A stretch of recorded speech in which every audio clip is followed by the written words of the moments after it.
Beginning in 1950, America was involved in the Korean War. By the war's end 3 years later, approximately 54,000 Americans had given their lives in service to their country.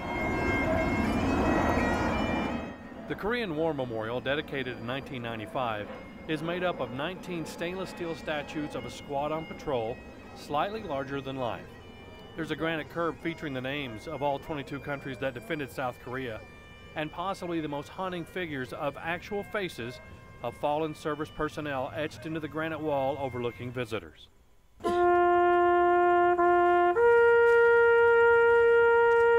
Long called the Forgotten War, those involved, like Specialist 4th Class James Hash, say they'll never forget, but they did what their country asked them to do. And I got called back out of college on the Berlin deal, but I did what they asked. He added that this trip made him realize their service was appreciated. But when we landed in Baltimore the other day, I was so touched. I couldn't believe people were standing there, hugging us, shaking hands, clapping, and doing everything, applauding for us. And I encourage anybody that hadn't been here, they need to come. Not too far away in downtown D.C., you can find the U.S. Navy Memorial adjacent to the Naval Heritage Center Museum. Home to the Memorial Plaza, it's surrounded by the Granite Sea and 2 reflecting pools with 26 different bronze reliefs commemorating events and communities of various sea services. Off to one side is the Lone Sailor, who is a tribute to all sea personnel. Cecil McCarnell had 30 years in the Navy and says to this day the service he provided to his country is still his biggest honor.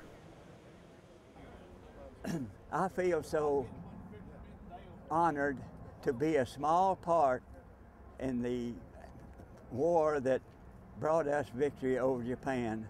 And in this trip down here to this, it's a highlight of my retirement, you might say. Art Holsey had 17 years in the Navy and said paying tribute to his fellow naval personnel and not being forgotten means so much to military personnel.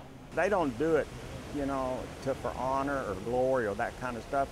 It's just that you don't want to be forgotten. There are almost daily such gatherings of vets from all around the U.S. at all the sites dedicated to our military personnel. On this day, the Korean War and Naval Memorial are on the Panhandle Honor Flight's agenda, with dozens being represented for their service. But this really expands my feelings about my country and makes me more proud. Steve Myers, Pro News 7.